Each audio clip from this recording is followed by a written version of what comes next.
Hi guys, last எபிசோடில் என்ன பார்த்தோம் ஞாபகம் இருக்கா? நம்ம அர்ஜுனுக்கு அதுக்கு மேலே அங்கே இருக்க முடியல. சூர்யாவை பார்த்து எதுவும் பேசவும் முடியல.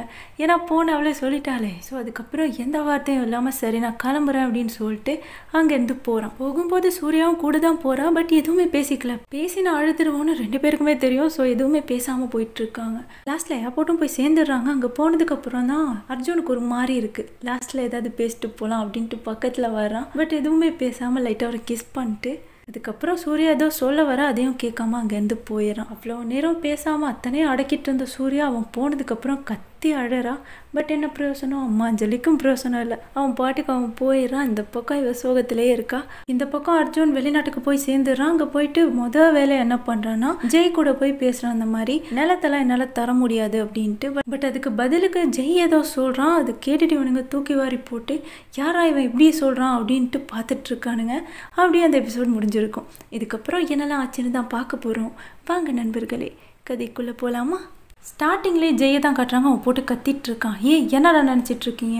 உங்கள் இஷ்டத்துக்கு வருவீங்க, தரேன்னு சொல்லுவீங்க, அப்புறம் தரமாட்டேன்னு சொல்லுவீங்க, திரும்ப தரேன்னு சொல்லுவீங்க, டைம் கேட்பீங்க, இப்போ திரும்ப வந்துட்டு தரலன்னு சொல்லுவீங்க. இதெல்லாம் கேட்டுட்டு இருக்க நான் கேனேனா?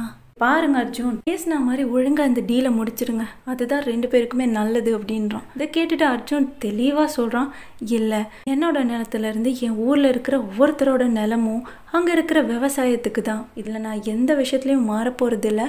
இதுதான் என்னோட ஃபைனல் டெசிஷன். ஸோ ப்ளீஸ் புரிஞ்சுக்கோங்க, இந்த டீலை கேன்சல் பண்ணுங்க அப்படின்றான். இதெல்லாம் பக்கத்தில் இந்த மான்சியும் கேட்டுட்டு இருக்கா. அவளுக்கு ஒரு மாதிரி தலையெல்லாம் சுத்த ஆரம்பிச்சிருது. என்ன சொக்குப்பொடி வைத்தியம் போட்டாலும் தெரியலையே. இந்த பட்டிக்காடு இப்படி மாற்றி வச்சிருக்கா அர்ஜுனை. ஏதாச்சும் ஹிப்னாட்டிசம் பண்ணிட்டாலா என்ன அப்படின்ட்டு பார்த்துட்டு இருக்கிறப்போ பக்கம் ஜெய் ஸ்டில் பிரெயின் வாஷ் பண்ண தான் ட்ரை பண்ணிட்டு இருக்கான். அவன் சொல்கிறான், இந்த மாதிரி நீங்கள் இதை கேன்சல் பண்ணாதீங்க, பண்ணிட்டீங்கன்னா உங்களுக்கு பெரிய லாஸ் ஆயிரும். ஒரு வேளை நீங்கள் இதுக்கு ஓகே சொல்லிட்டீங்க அப்படின்னா உங்களுக்கு பெரிய ஒரு ப்ராஃபிட் இருக்குது.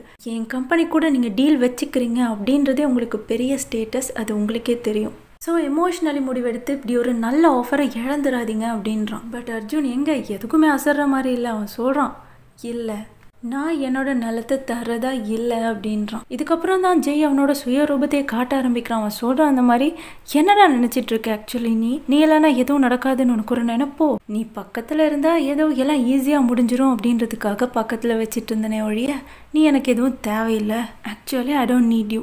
நீ கிளம்பலாம் அர்ஜுன், இந்த நிலத்தெல்லாம் எப்படி வாங்கணும்னு எனக்கு தெரியும், கூடவே உன்னோட நிலத்தையும் அப்படின்ட்டு சொல்ல இந்த பக்கம் அர்ஜுன் லைட்டாக சிரிச்சுட்டு அப்படியா சரி பார்த்துக்கலாம் அப்படின்னு சொல்லிட்டு அவன் அங்கேருந்து கிளம்பிடுறான். செஞ்சா எடுத்து காட்டுறா அப்படின்ட்டு அவன் சொல்லாமல் சொன்னதை நினச்சி அவன் காண்டில் நின்றுட்டு இருக்கான். ஜெய் பக்கத்தில் நின்றுட்டு மான்சி அவள் வெறுப்பேற்றிட்டு இருக்கா. அவள் சொல்கிற, அந்த மாதிரி அர்ஜுன் இல்லாமல் எப்படி பண்ணுவ ஜெய்? எதுக்கு அவன்கிட்ட இப்படி ஹாஷாக பிஹேவ் பண்ண? அவன் இருந்தால் தானே எல்லாத்தையும் பண்ண முடியும் அப்படின்ற மாதிரி சொல்லிட்டு இருக்கிறப்போ இந்த பக்கம் ஜெய் சொல்கிறான், ஒரு விஷயத்த நீ மறந்துட்ட பார்த்தியா? அந்த கிழட்டு கட்டுகளெல்லாம் வச்சு நான் மிரட்டி வச்சுருக்கேன், நீ மறந்துட்டேன். அவனுங்க நிலம்லாம் என்கிட்ட வந்துட்டாலே இவனோட நிலம் தானாக வந்துடும். என்னை யாருன்னு நினச்ச? எனக்கு தேவையானதை நான் எடுத்துப்பேன் மான்சி, நீ வேடிக்கை மட்டும் பாரு அப்படின்றான். அங்கே அப்படியே கட் பண்ணா இந்த பக்கம் அர்ஜுன் வெளியில் வந்துட்டானா. அப்படியே வீட்டுக்கு போனால் சூர்யாவோட நினைப்பாக இருக்கும் அப்படின்னு நினச்சிட்டு வீட்டுக்கு கூட போகாமல் ஆகாஷோட வீட்லேயே தங்கிட்டு இருக்கான். அங்கேயும் அவன் சும்மா இருக்கல. அவனுக்கு தெரியும் ஜெய் பேசின பேச்சில் ஓகே இவன் விட போகிறதில்ல, இவனுக்கு இந்த நிலம் வேணும், ஸோ என்ன மாதிரியான ஒரு கேவலமான வேலையை அவன் பண்ணுவான் அப்படின்னு சொல்லிட்டு அதுக்கேற்ற மாதிரி இவனும் பிளான் பண்ண ஆரம்பிச்சிடறான். இந்த ஆகாஷ்கிட்டையும் சொல்கிறான். அதை பார்த்துட்டு ஆகாஷ், ஐயோ என் ஃப்ரெண்டு என்னமா யோசிக்கிறான், முன்னாடி பார்த்த அர்ஜுனுக்கும் இப்போ பார்க்குற அர்ஜுனுக்கும் எவ்வளோ பெரிய வித்தியாசம் தெரியுமா? இதை தான் நான் மச்சான் எதிர்பார்த்தேன், வா மச்சான்னு சொல்லிட்டு இவனும் அப்படியே தோலை தட்டி கொடுத்துட்டு ஹோப் கொடுத்துட்டு இருக்கான் பக்கத்துல இருந்து. அர்ஜுன் இந்த பக்கம் இப்படி பண்ணிட்டு இருக்கானா, அந்த பக்கம் சூர்யா அந்த வீட்டை விட்டு வெளியிலவே வரதில்லை. வீட்டை விட்டு என்ன ரூமை விட்டு வெளில வரதில்லை. சாப்பாட்டை கூட எடுத்துட்டு போய் கொடுத்தாதான் அப்பப்போ சாப்பிட்டுக்கிறா. அப்படியே சும்மா இருக்கா. அதை பார்த்துட்டு வீட்டில் இருக்கிற எல்லாருக்கும் ஒரு மாதிரி ஆயிடுது. என்னடா குழந்தையோட லைஃப் இப்படி ஆயிடுச்சு அப்படின்னு சொல்லிட்டு மொத்த வீடும் சோக கடல்ல மூழ்கி போயிருக்கு. எல்லாம் பார்த்துட்டு இருந்துட்டு மாதுரி என்ன பண்றா, சரி ஏதோ போனது போகட்டும், நம்மளை எப்படி விட்டா அவள் ரொம்பவுமே மோசமான கண்டிஷனுக்கு போயிடுவா, நம்ம போய் ஏதாச்சும் பேசலாம், மனசை விட்டு அழுதாலாச்சும் அவள் கொஞ்சம் ஓகே ஆயிடுவா அப்படின்னு சொல்லிட்டு இவள் பேசலான்னு ஒரு ரூம் பக்கம் போறா. அங்கே அவளோட அப்பா வர்றாரு, மாதுரியோட அப்பா. அந்த மனுஷன் வந்துட்டு சூர்யாவை தேத்துவாருன்னு பார்த்தா மாதுரியை காண்டாக்குற மாதிரி சூர்யா கிட்ட கேட்குறாரு, என்ன அந்த உன் ஃப்ரெண்ட் இருக்கான்ல விஸ்வா, அவன் கூட நீ இப்போ பேசுறதில்ல, அவனுக்கு ஏதோ கல்யாணமாம்ல அப்படின்ட்டு சொல்ல இந்த பக்கம் மாதுரிக்கு ஒரு மாதிரி ஆயிடுது. அந்த இடத்துல அழுதுருவோமோ அப்படின்னு அவள் பயந்துக்கிட்டு என்ன பண்ணுறா, அங்கேருந்து அப்படியே ஓடிடுறா. அவள் ஓடினதை பார்த்ததும் சூர்யாவுக்கு புரிஞ்சு போயிடுது, ரைட்டு இவளை இப்படி காண்டாக்குறதுக்கு தான் இவர் இப்படி சொல்லியிருக்காரு அப்படின்ட்டு. ஸோ அவரை பார்த்து அவள் என்ன சொல்கிறா, சரிப்பா உங்களுக்கு இன்னுமா புரியல அவள் எவ்வளோ அவனை லவ் பண்ணுறான்ட்டு. அது விசுவை எவ்வளோ லவ் பண்ணுறான்னு எனக்கு தெரியும், ஆனால் விசுவுக்கு தெரியாது. அதுக்கு காரணம் யார் தெரியுமா, நீங்கள் தான். மாது உங்கள் மேலே வச்சிருக்கிற பாசம் தான். அதில் கொஞ்சமாச்சும் அவன் மேலே உங்களுக்கு இருந்திருந்தா இந்த மாதிரி அவளை கஷ்டப்படுத்தியிருக்க மாட்டீங்க. உங்களுக்கு பிடிச்சவனு தான் கல்யாணம் பண்ணி வைப்பேன்னு ஒத்த கால நிற்கிறீங்களே, அப்படி தானே எனக்கும் பண்ணீங்க. கட்டாயப்படுத்தி கல்யாணம் பண்ணி வச்சு இப்போ லாஸ்ட்டில் என்னாச்சு பார்த்தீங்கல்ல. இந்த கல்யாணத்தில் ஆசைப்பட்டு நானும் சந்தோஷமா இல்லை, கல்யாணம் வேணான்னு சொன்னால் அவனும் இப்போ சந்தோஷமா இல்லை. கல்யாணத்தை பண்ணி வச்சு இப்போ நீங்கள் என்னத்தை சாதிச்சிட்டீங்க. இதே தப்பை தான் இப்போ நீங்கள் உங்கள் பொண்ணுக்கும் பண்ண போகிறீங்க. வேணாம் பெரியப்பா, சொல்கிறத கேளுங்க. ஒரே ஒரு பொண்ணு, அவள் வாழ்க்கையை நாசமாக்கிட்டு அவளுக்கு பிடிக்காத ஒரு விஷயத்த கொடுத்துட்டு பிடிக்காத ஒரு லைஃப்ல இருந்துக்கிட்டு அவள் கஷ்டப்படுறத பார்க்கறது தான் உங்களுக்கு பிடிச்சிருக்கா? சரி, உங்களுக்கு அதுதான் வேணும்னா நீங்கள் தாராளமாக பண்ணிக்கோங்க, நான் வரேன் அப்படின்னு சொல்லிட்டு அவன் அங்கேருந்து போயிடறான். அவள் அந்த பக்கம் போயிடறான். அந்த பக்கம் இவரை பார்க்கணுமே பேரஞ்சா மாதிரி நின்றுட்டு இருக்காரு. ஏன்னா அவள் சொன்ன ஒவ்வொரு வார்த்தையும் உண்மை. இதில் ஹைலைட்டு என்னன்னா, சூர்யா பேசினது அவர் மட்டும் கேட்டிருக்க மாட்டாரு, மொத்த குடும்பமும் கேட்டிருக்கும். ஸோ அவள் லைஃப் இப்படி ஆயிடுச்சு அப்படின்றது அவள் வாயிலே கேட்டதும் இன்னும் அவங்களுக்கு ஒரு மாதிரி குற்ற உணர்ச்சி ஆயிடுது. ஏன்னா அவங்களாம் சேர்ந்து தானே இந்த வேலையை பண்ணாங்க. ஸோ ரொம்பவுமே ஒரு பெரிய தப்பு பண்ணிட்டோமோ அப்படின்னு சொல்லிட்டு ரொம்ப கவலைப்பட்டுட்டு இருக்காங்க. அப்படியே ஒரு 2 வாரம் போகுது. சூர்யாவால் அதுக்கு மேலே முடியல. இதுக்கு மேலே ரூம்குள்ளே இருந்தால் நம்ம சத்தியமாக பைத்தியமாயிருவோம். கொஞ்சம் வெளியில் போகலாம் அப்படின்னு நினச்சிட்டு அவள் என்ன பண்ணுறா, வயலுக்கு தான் போகிறான். அங்கே போனது அவளுக்கு திரும்பவும் பழைய மெமரிஸ்லாம் வர ஆரம்பிச்சிருது. அர்ஜுன் வந்துட்டு ராங்கி நம்ம பின்னாடி சுற்றுனது, அப்புறம் அவன் வயலில் வேலை எதுவும் செய்ய தெரியாமல் அவன் பண்ண குறும்புகள், வந்ததுலேருந்து நிறைய சேட்டை பண்ணி வச்சிருப்பானே, அதெல்லாம் நினச்சி அவளுக்கு கண்ணீராக வந்துட்டுருக்கு. பட் அவளுக்கு தெரியுது அவளோட பலவீனமே அவளோட கண்ணீர் தான் அப்படின்ட்டு. ஸோ அதை அடக்கிறதுக்காக ரொம்பவும் கஷ்டப்பட்டு ட்ரை பண்ணிட்டு இருக்கா. அப்போ பின்னாடி இருந்து தோஸ்து அப்படின்ட்டு ஒரு சத்தம்.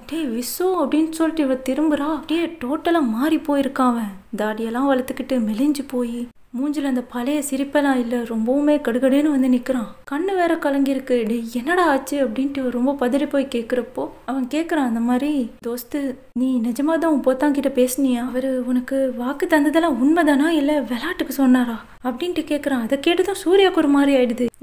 என்னடா கேட்குற, எனக்கு புரியல அப்படின்ட்டு அவ திரும்ப கேட்குறப்போ அவன் சொல்கிறான், அந்த மாதிரி மதியானா உனக்கு சொன்ன மாதிரி பண்ணியிருந்தான்னா எதுக்கு அந்த வெள்ளைக்காரனுங்க திரும்ப வந்திருக்கானுங்க, அதுவும் நிலத்தை பற்றி பேசிக்கிட்டு, அதுவும் இன்னும் 1 வாரத்தில் மாற்ற போகிறானுங்களா, எனக்கு எதுவும் புரியல சூர்யா, அதான் உன்கிட்ட கேட்கலான்னு வந்தேன் அப்படின்றான். இதை கேட்டதும் சூர்யாவுக்கு உலகமே சுத்த ஆரம்பிச்சிருது. அவ சொல்கிறா, இந்த மாதிரி என்ன சொல்கிற விசு, இல்லை அஜு என்னை ஏமாத்தாது, அவர் எனக்கு வாக்கு கொடுத்துருக்காரு, அது எப்பவும் மீற மாட்டாரு, அவரோட கண்ணில் நான் உண்மையை பார்த்தேன் விசு அப்படின்ட்டு ரொம்ப எமோஷனலாகி பேசிகிட்டு இருக்கா. அவளை டக்குன்னு இவன் பிடிச்சிட்டு சொல்கிறான், அந்த மாதிரி ஓகே கொஞ்சம் இறுதியானா கூட நானும் இங்கே இருந்திருக்கேன், அவர் எவ்வளோ மாறினாருன்னு நானும் தான் பார்த்தேனே, அவர் அப்படி பண்ணியிருக்க மாட்டான்னு எனக்கு ஒரு நம்பிக்கை இருக்குது. ஆனால் கண்ணு முன்னாடி இப்படிலாம் நடக்கிறப்போ நான் என்ன பண்ண முடியும் சூர்யா, ஏதாச்சும் யோசி சூர்யா அப்படின்றான். சூர்யா என்ன பண்ணுறா, டக்குன்னு கண்ணை தடிச்சிட்டு அஜுக்கு ஃபோனு போடு அப்படின்றான். என்ன சூர்யா சொல்கிறா, இப்போ அவங்களுக்கு நைட்டாக இருக்கும், தூங்கிட்டு இருப்பாங்க அப்படின்ற மாதிரி இவன் சொல்கிறான். பரவாயில்ல ஃபோன் பண்ணுன்றா இவன். சரி பண்ணுறேன் அப்படின்ட்டு இவனும் ஃபோன் பண்ணுறான். அந்த பக்கம் அர்ஜுன் ஆன்சரே பண்ண மாட்டான். இவனுங்களும் திரும்ப அடிச்சு பார்க்குறானுங்க. ஆன்சரே இல்லை. சூர்யாவும் இதெல்லாம் பார்த்துட்டே தான் இருக்கா. இப்போ சூர்யாவுக்கு வேற ஆப்ஷனே இல்லை.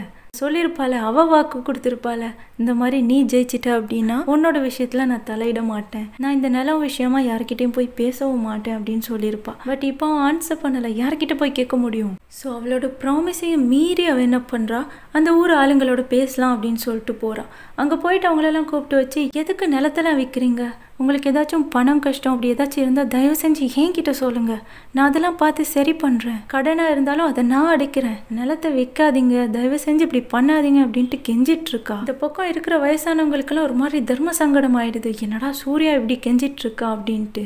இவங்கெல்லாம் எதுக்கு விற்கிறாங்க, அந்த ஜெய் பரதேசி மிரட்டி வச்சிருக்கால இவங்களெல்லாம், ஸோ அதுக்காக தான் அவங்கெல்லாம் விற்கிறாங்களே ஒழிய வேற காரணம் இல்லை அப்படின்ட்டு இவங்களால வாயை திறந்து சொல்ல முடியல.